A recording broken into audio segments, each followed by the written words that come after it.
Salamat po. Maupo po tayo. Maupo po tayong lahat.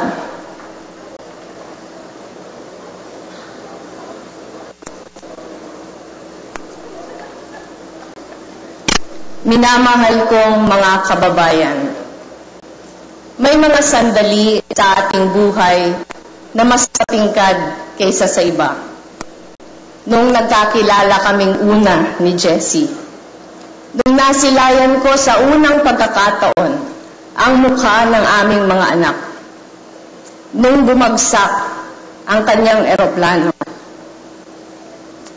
Ngayon, narito na naman tayo sa isang mahalagang yugto. Nagpapasalamat ako na kasama ko kayong lahat sa oras na ito.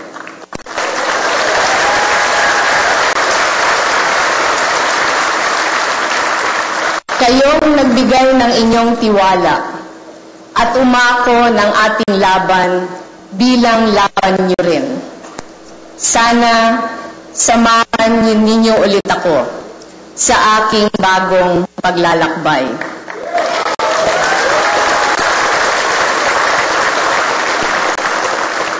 Ang sandaling ito ay hindi lamang tungkol sa akin. Ito ang ating pagkakataon na makasama ang mga nasa laylayan ng lipunan tungo sa maginhawang buhay sa mas malawak na paraan.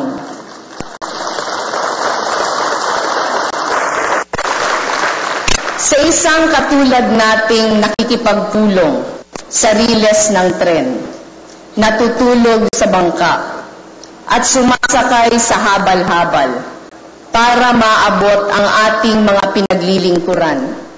Ito ay isang malaking biyaya para lalo pang makapaglingkod.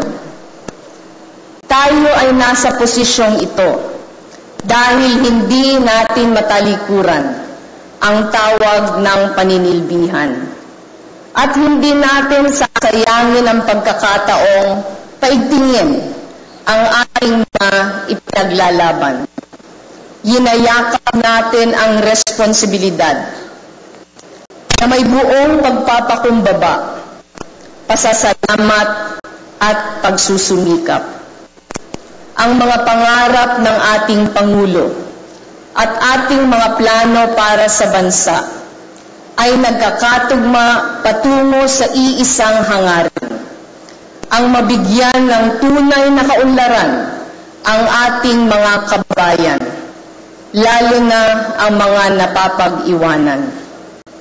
Marami ang naumpisahan, pero marami pa din na kailangang punan.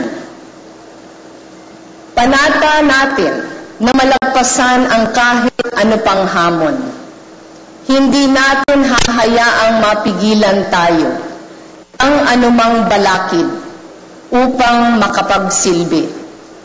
At handa tayong makipagtulungan sa lahat. Ang tanging paraan lamang para matupad ang hangaring ito para sa ating bansa ay ang sama-samang pagkilos. Naniniwala ako na sa panahong tila may matitinding hidwaan na nangyayari, ang hamon sa atin ay magsama-sama. Paigtingin ang ating pagkakaisa at gawing lakas, hindi hadlang, ang ating pagkakaiba.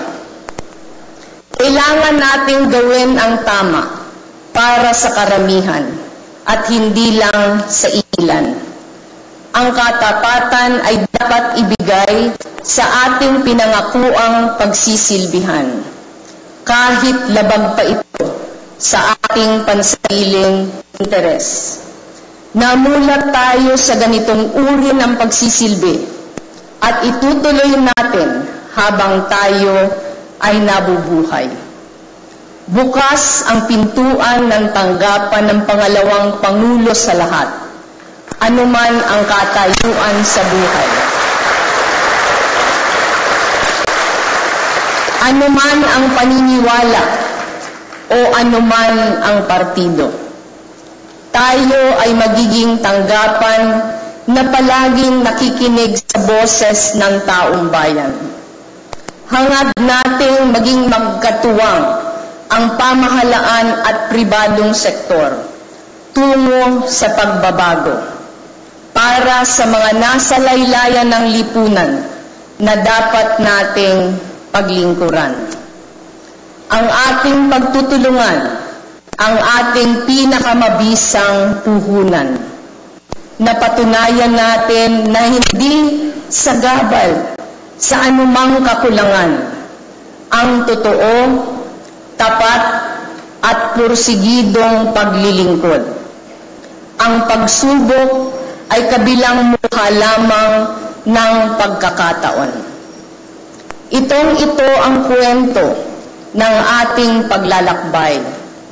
Noong nagsimula tayo, parang walang naniniwalang may pag-asa tayong manalo.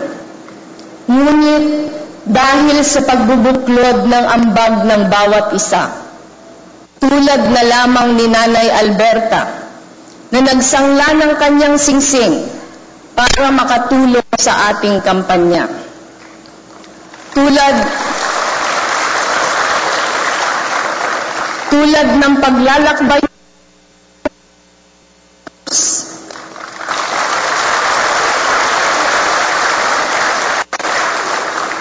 tulad na mga amang pinagtagpi-tagpi muli ang napunit natin.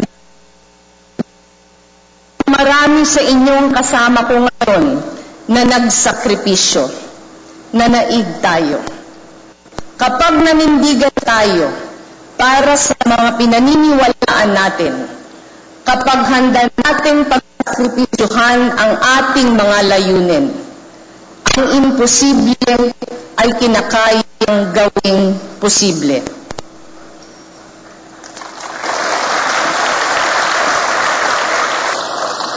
Kaya buo ang loob ko na marami tayong magagawa sa 6 na taon. Inaaya ko kayong lahat na nais tumulong, na magtungo sa ating tanggapan para sabay-sabay tayong mangarap at kumilos para mabigyan natin ng mas magandang buhay ang ating mga kababayan.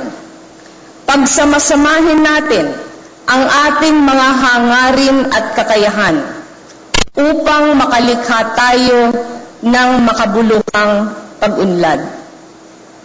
Ang pangunahin nating tututukan ay gutom at sapat na pagkain, kalusugan at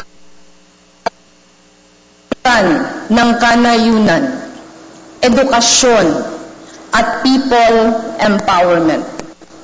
Sa mga larangang ito, walang dapat sayanging oras. Ang pangarap natin ay maibsan ang paghihirap sa lalong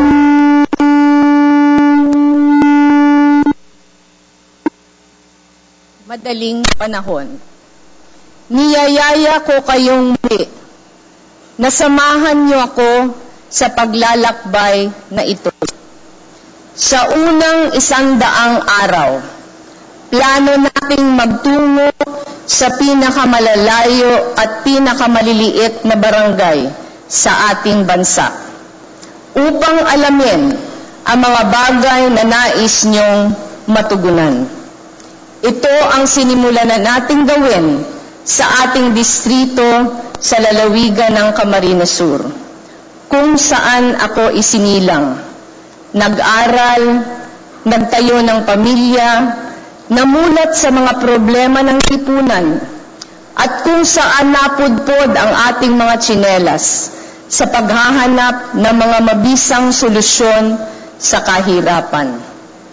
Umaasa tayo na sa pagdala natin sa tanggapan ng Pangalawang Pangulo sa inyong mga barangay, mas mararamdaman ninyo na totoong nariyan ang pamahalaan para sa inyo.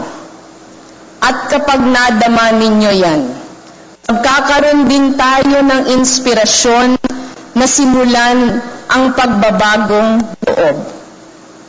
Nakita natin ito sa mga magsasaka at mangingisda na ating natulungan. Sa bawat inabusong asawa na ating binigyang lakas, o sa bawat katubo o magagawang nakasalimuha. Ang mga pagbabago sa ating bayan ay nagsisimula sa pagpupursige ng bawat Pilipino. At kapag nagkaisa tayo, walang imposible. Sabi nga ni Jessie, nung siya ay nabubuhay pa, what brings us together as a nation is far more powerful than what pulls us apart.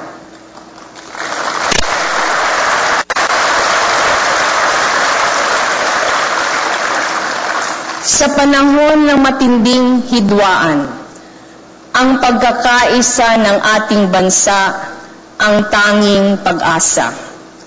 Iba-iba man ang ating pinanggalingan, iisa lamang ang ating hangarin, na ang bawat pamilyang Pilipino ay mamuhay ng may dangal. Ang sandaling ito ay simula ng sama-sama nating pagtupad sa ating mga hangarin. Maraming salamat sa inyong lahat at mabuhay ang Pilipinas. Maraming salamat po sa ating pangalawang Pangulo para sa inyong mensahe.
Hi! Ako si Ria Fernandez. Mag-subscribe na sa PTV YouTube channel.